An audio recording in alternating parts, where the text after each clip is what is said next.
우리 옆에 계신 분들과 함께 인사하시죠. 사랑하고 축복합니다. 네, 하나님의 사랑과 축복이 함께 하시기를 바라겠습니다. 여러분, 참 시대가 변하면서 우리가 살아가는 삶의 라이프 형태나 방식들도 많이 변하고 있습니다. 정말로 여러분 생각해 보십시오. 40년 전만 해도 집집에 여러분 자동차가 있을 거라고 생각하셨습니까? 그때만 하더라도 차가 있으면 상당히 잘 사는 집이었죠. 근데 요즘은요, 아이들이 또한 대학에 가고 취업을 해서 뭔가 좀 교통수단이 불편하면 뭘 사줘요? 차를 사줘요. 그래서 요즘 집에 차가 한 대는 기본이고 많게는 식구 수대로 가지고 있기도 하다라는 것입니다. 이렇게 시대가 변하면서 또 결혼식 형태도 변하고 있죠. 여러분, 요즘 이 청년들이 가장 젊은이들이 선호하는 결혼은 주례없는 결혼식입니다. 아무래도 자유로움을 추구하는 시대적 분위기의 반영이지 않나 싶어요. 그래도 어제 한 커플이 결혼 주례를 부탁하러 와서 예배로 이렇게 결혼 예배로 드리고 싶다고 해서 참 감사했습니다. 새 가정을 시작하면서 하나님께 예배로 영광 돌리며 또 이렇게 가정을 이룬다는 것이 얼마나 귀하고 복됩니까? 그런데 안타깝게도요, 여러분, 요즘 참 여러 가지 우리 주변에 부모는 그렇게 하기를 원하는데 자녀들이 그렇지 못하는 경우들이 너무나 많다라는 것입니다. 그에 대해서 안타깝지만 현실적인 대안을 제시한다라고 하면 최소한 교회로 인도해서 목사의 주례로 하는 것이 마지노선이지 않나 싶습니다. 네, 여러분, 이거는 여러분 뭐라고요? 마지노선이에요. 기준이 아닙니다. 하나님 앞에서 정말 시대가 변해도 가정을 만드신 하나님을 중심으로 나아갈 수 있는 복된 믿음의 가정들이 다 될 수 있기를 바라겠습니다. 여러분, 예배도 마찬가지죠. 한동안 한국교회에 이 열린 예배의 열풍이 불면서 기존의 예배 형식이 아닌 뮤지컬이나 토크쇼로 이렇게 또한 예배를 진행하기도 하였습니다. 그래서 여기에 대하여 여러 가지 논란들이 있었죠. 물론 여러분, 예배의 형식은 다양한 것으로 이렇게 표현이 가능합니다. 당장에 구약에도 보더라면 구약 시대의 예배 형식은 어떠했습니까? 제사의 형태로 하나님께 올려드렸던 것이죠. 그러나 신약 시대부터는 오늘날과 같은 예배의 형식으로 드려지게 된 것이죠. 그래서 이처럼 예배는 다양한 형식을 취할 수 있는데요, 그럼에도 잊지 말아야 될 것은요, 항상 예배는요 우리의 체험을 위해서 드리는 것이 아니라는 것입니다. 여러분, 예를 들어서 이사야 6장을 보면 이사야 선지자가 하나님을 예배하면서 스랍에 둘러싸인 그 하나님의 영광을 묘사하는 장면이 나옵니다. 그런데 중요한 것은요, 이사야 선지자가 이 스랍에 둘러싸인 그 하나님의 영광을 체험하기 위해서 예배했습니까? 아니요, 그렇지 않습니다. 하나님께 예배자로 나아갔을 때에 그와 같은 체험을 하게 된 것이죠. 체험을 위해서 예배를 드린 것이 아니라는 거예요. 물론 오늘날 시대 사조가 모든 것을 자기 중심적으로 해석을 합니다. 심지어 예배조차도 자신에게 초점을 맞추려고 해요. 아니요, 예배는 하나님께 초점을 두는 것입니다. 그렇다면 우리가 예배를 마치고 은혜 받았다고 할 때에 그 은혜의 기준이 무엇입니까? 혹시 자신의 감정을 만족시켰느냐의 여부로 판단하지는 않습니까? 만일 그렇게 은혜 받은 것을 생각한다면 예배를 오해하는 것이죠. 여러분, 예배는요 하나님께서 우리에게 베푸신 그 은혜와 사랑에 감사하여서 우리의 마음과 힘과 정성을 다하여 영광을 돌리는 것이 예배의 본질인 것입니다. 내 안에 무엇인가를 채우는 것이 우선이 아니라는 거예요. 물론 이렇게 하나님께 예배하다 보면 하나님께서 어떻게 해주세요? 우리의 마음을 만져주시고 치유와 회복의 역사로 은혜와 생명으로 충만케 해주십니다. 왜냐하면 하나님께 나아오는 자를, 하나님을 찾는 자를 하나님께서는 기뻐하시고 복주시기를 즐겨하시는 하나님이시기 때문인 것이죠. 그리고 진짜로 그렇다면 예배에서 은혜를 받게 되면 어떻게 해야 되는 것입니까? 그것이 우리 삶에서 예수의 흔적으로 나타나야 하는 것입니다. 오늘 17절 말씀을 다시 한번 같이 읽어보도록 하겠습니다. 17절입니다. 이후로는 누구든지 나를 괴롭게 하지 말라. 내가 내 몸에 예수의 흔적을 지니고 있노라. 아멘. 여러분, 여기에 예수의 흔적이라고 할 때 이 흔적이라는 단어의 원어는 스티그마라는 단어입니다. 이것은 원래 이 낙인을 찍다라는 그러한 의미로 사용된 단어인데요, 여러분, 고대 사회에서는 소유권을 표시하기 위해서 가축이나 노예에게 이 불에 달군 도장을 찍어가지고 자기의 소유된 것을 표시하였던 것입니다. 그렇다면 여러분, 예수의 흔적을 가졌다라는 것이 무엇입니까? 예수님의 종이라는 표시가 있었다는 거예요. 여러분, 이거는 실제로 십자가를 불에다 달궈가지고 몸에다가 이렇게 낙인을 찍는 것입니까? 여러분, 절대 그렇게 하시면 안 됩니다. 여러분, 예수를 믿기 때문에 몸에 지니게 된 아픔과 상처를 말하는 것이지요. 사도 바울을 예로 들면 복음을 전하다가 당한 고난인 것입니다. 고린도후서 11장을 보게 되면 그 바울이 당한 고난에 대해서 이야기를 하잖아요. 옥에 수없이 갇히기도 했고, 또 복음을 전하다가 매를 맞아서 죽을 뻔한 적도 수차례나 있었다라고 이야기를 합니다. 그리고 40에 하나 감한 매를 5번이나 맞았고요, 태장을 3번이나 맞고 한 번은 돌로 맞았습니다. 여러분, 이거는요, 여기서 조금만 잘못하면 다 어떻게 되는 거예요?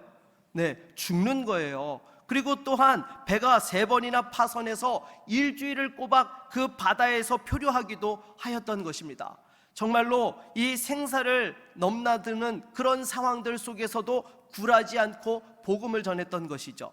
그러면 여러분, 이렇게 어려움 속에서 복음을 전하면서 그 몸에 무엇이 남았겠습니까? 상처와 흔적이 남았겠죠. 매질을 당하고 돌로 맞았고, 여러분, 태장으로 또한 이렇게 맞았는데 온몸이 여러분 그 상처 투성이의 흔적이 있지 않겠습니까?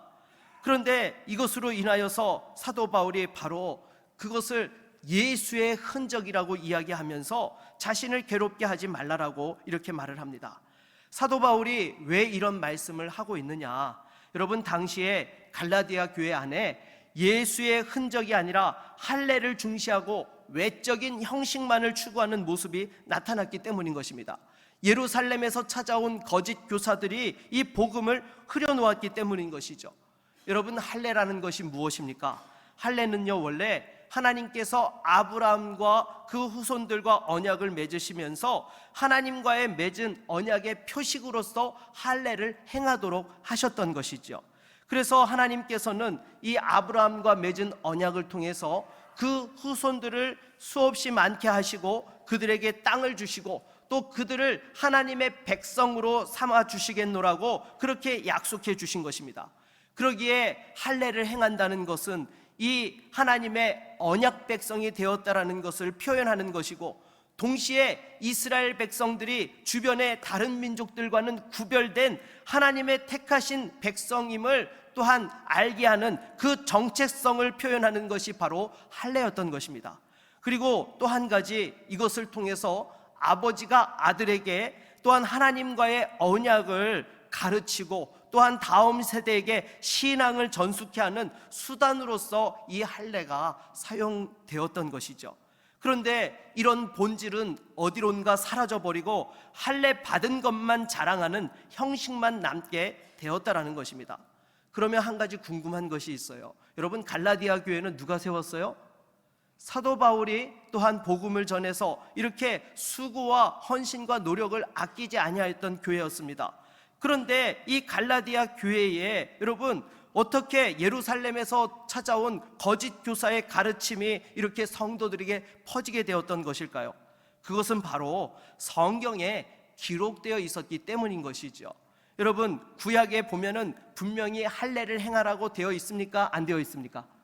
되어 있어요. 이걸 가지고 더군다나 이 사람들이 어디에서 왔어요? 예루살렘에서 왔어요.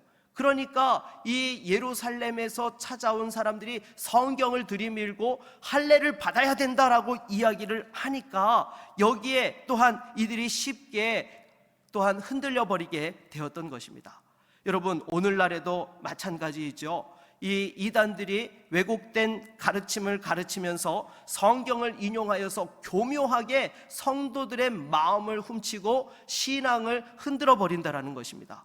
이럴 때 흔들리지 않으려면 어떻게 해야 돼요? 신앙의 본질을 제대로 붙잡고 있어야 되는 것이죠. 여러분, 우리 신앙의 본질이 무엇입니까? 그리스도의 십자가와 부활인 것입니다. 여러분, 이 십자가와 부활을 제대로 알고 경험하고 있으면은 아무리 2단 3단이 찾아와가지고 우리를 넘어뜨리려 한다 할지라도 흔들리지 아니하고 오히려 그들에게 바른 진리를 전할 수 있게 되는 것이죠. 그러기에 여러분, 무엇보다도 그리스도의 십자가와 부활의 은혜로 충만할 수 있기를 바라겠습니다. 그렇다면 이 예루살렘에서 찾아온 거짓 교사들이 가르친 핵심이 무엇입니까? 우리 13절 말씀을 한번 읽어보도록 하겠습니다. 13절입니다. 할례를 받은 그들이라도 스스로 율법은 지키지 아니하고 너희에게 할례를 받게 하려 하는 것은 그들이 너희의 육체로 자랑하려 함이라. 아멘. 여러분, 오늘날 신약 시대의 할례라는 것이 무엇입니까? 육체의 할례가 아닌 마음의 할례를 받는 것이죠. 즉, 죄와 세상으로부터 구별된 삶을 살아가면서 그 마음이 변화받고 하나님의 말씀에 순종하게 되는 것이 오늘날 신약 시대의 할례의 의미인 것입니다. 그런데 지금 갈라디아 교회 성도들이 어떻게 하고 있어요? 이 마음의 할례가 아닌 육체의 할례를 따르고자 하였던 것입니다. 그것도 여러분, 하나님의 언약 백성으로 살고자 하는 것이 아니라 유대의 율법주의를 따라서 박해를 면하려고, 육체로 자랑하려고 그렇게 행하였던 것이죠. 이러니까 사도 바울이 무엇이라고 말합니까? 우리 14절 말씀을 한번 읽어보도록 하겠습니다. 14절입니다. 그러나 내게는 우리 주 예수 그리스도의 십자가 외에 결코 자랑할 것이 없으니 그리스도로 말미암아 세상이 나를 대하여 십자가에 못 박히고 내가 또한 세상을 대하여 그러하니라. 아멘. 여러분, 사도 바울은 유대인들 중에서도 누구보다 정통파 유대인이었던 것입니다. 바리새인 중에 바리새인이었고 또 가말리엘 문화에서 그 율법을 배웠으며 최고의 그 권위를 가지고 있는 사람으로서 정말 사람들에게 자신의 그 모든 경력을 자랑할 수 있는 사람이 사도 바울이었죠. 그런데 이 사도 바울은 자신에게는 주 예수 그리스도의 십자가 외에는 결코 자랑할 것이 없다라고 단호하게 말하였던 것입니다. 여러분, 우리들도 마찬가지인 것입니다. 정말로 하나님 앞에서 또 세상 가운데에서 오직 예수의 십자가와 부활만을 자랑할 수 있기를 바라겠습니다.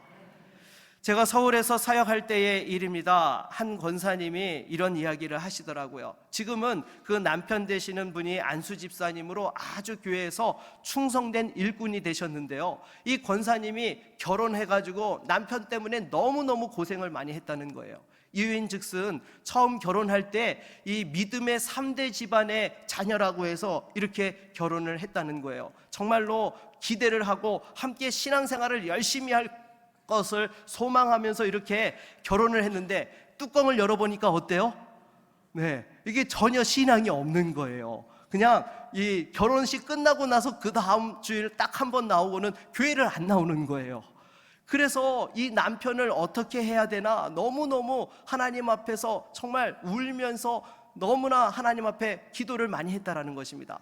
결국에는 하나님께서 그 남편의 신앙을 회복시켜 주셔가지고 교회의 안수 집사가 되어서 아주 열심히 섬기시는데, 이 권사님이 그런 고백을 하더라고요. 처음에 이렇게 생짜배기인 줄 알았으면 결혼 안 했을 거라고. 네, 여러분, 하지만 정말 이렇게 주님 안에서 또한 끝까지 그 십자가의 사명을 감당하였더니 귀한 열매를 허락해 주시더라는 거예요.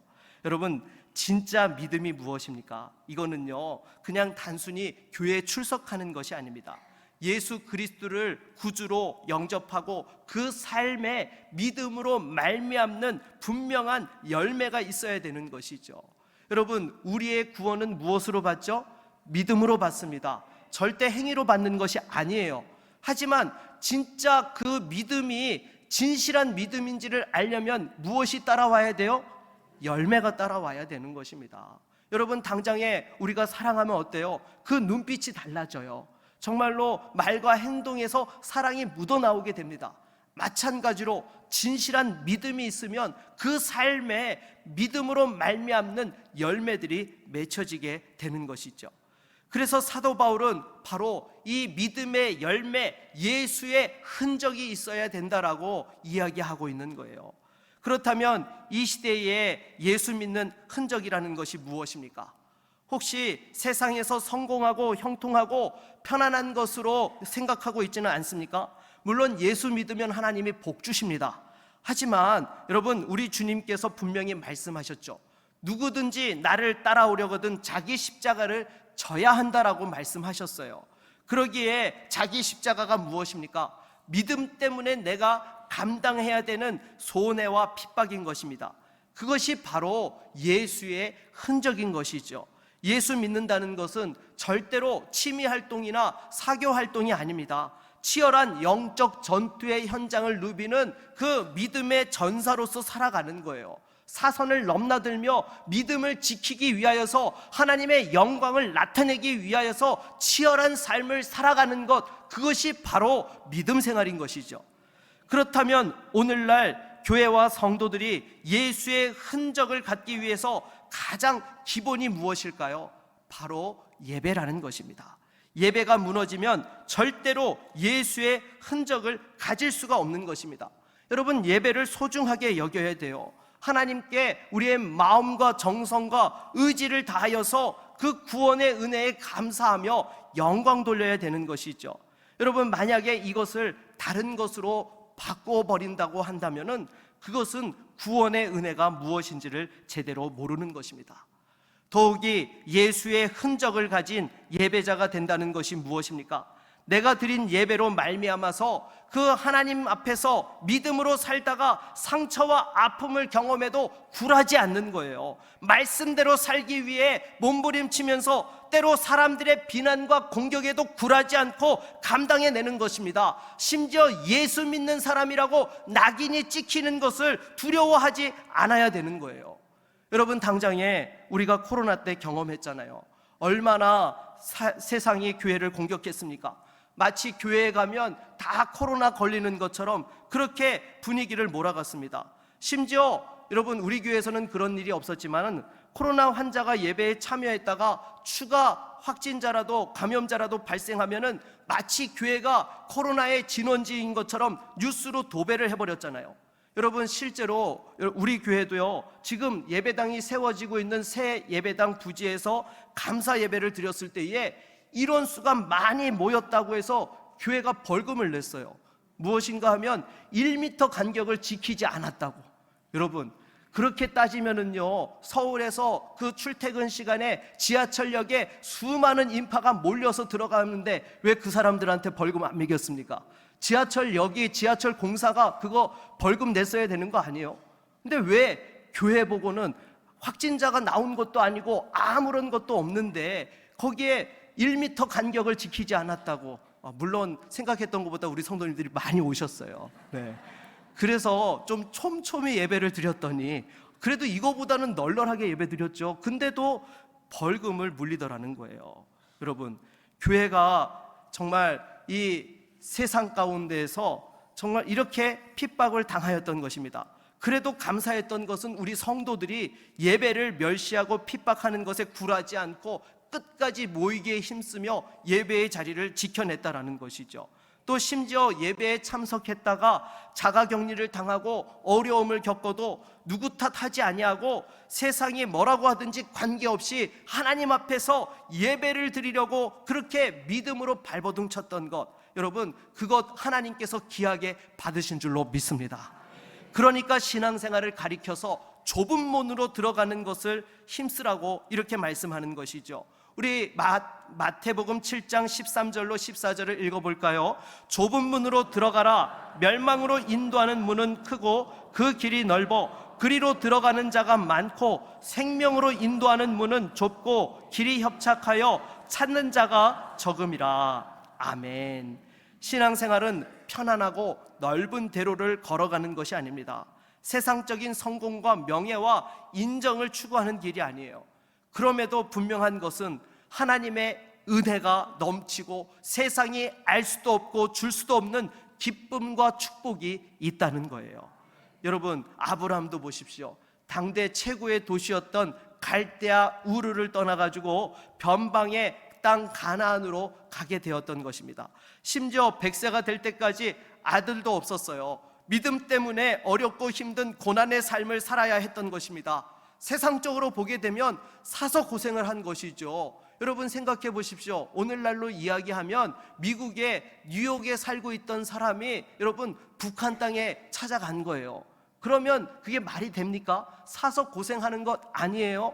그런데 아브라함이 그와 같은 삶을 살았던 것입니다. 하지만 때가 되니까 하나님께서 또한 사라를 통해 그 독자 이삭을 얻게 하여 주셨고, 또 차고 넘치는 축복을 주셔가지고 왕의 반열에 오르게 하셨던 것이죠.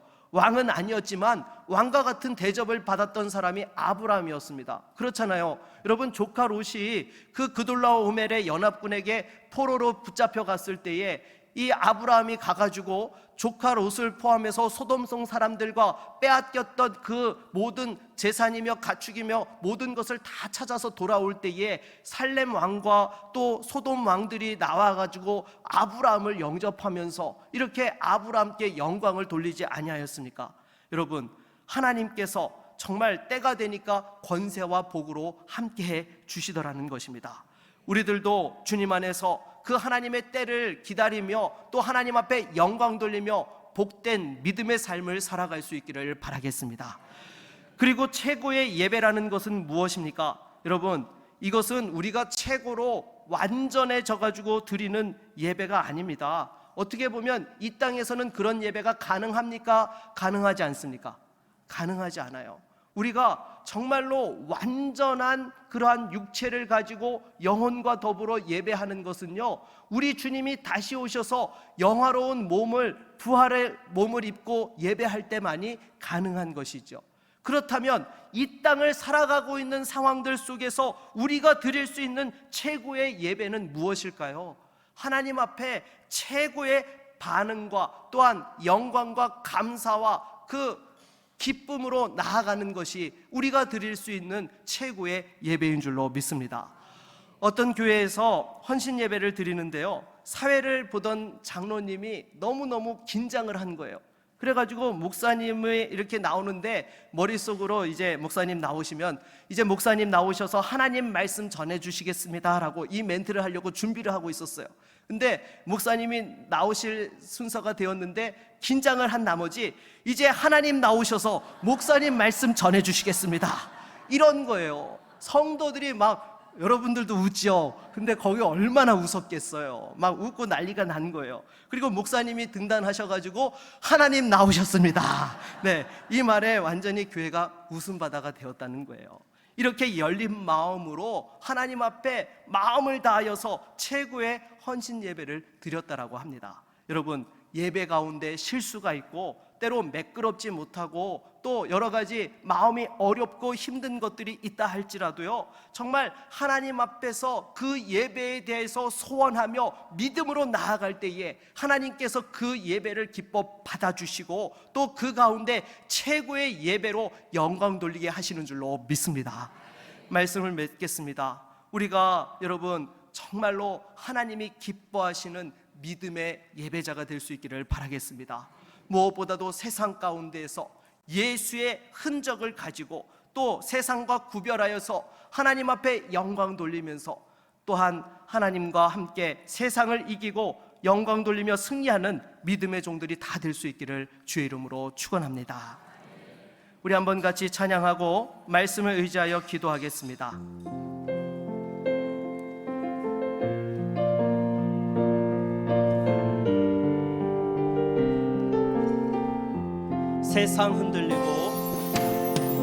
세상 흔들리고 사람들은 변하여도 나는 주를 섬기니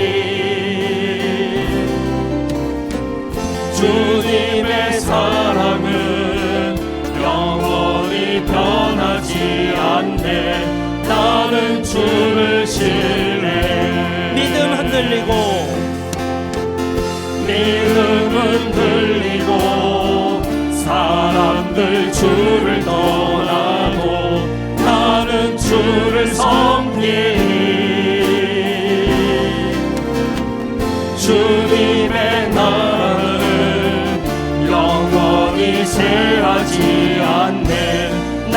나는 주를 신뢰. 오직 믿음으로 오직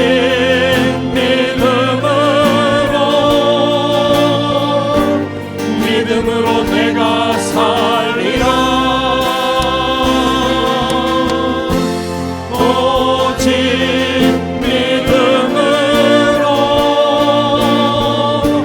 믿음으로 내가 살리라. 오직 의인은 믿음으로 오직 의인은 믿음으로 말미암아 살리라. 오직 의인은 믿음으로 말미암아 살리라. 여러분, 이 시간 말씀을 의지하여 함께 기도하기 원합니다. 여러분, 세상에서 예수 믿는다고 때로 핍박을 당하고 손해를 보는 일들이 있습니까? 두려워하지 마십시오.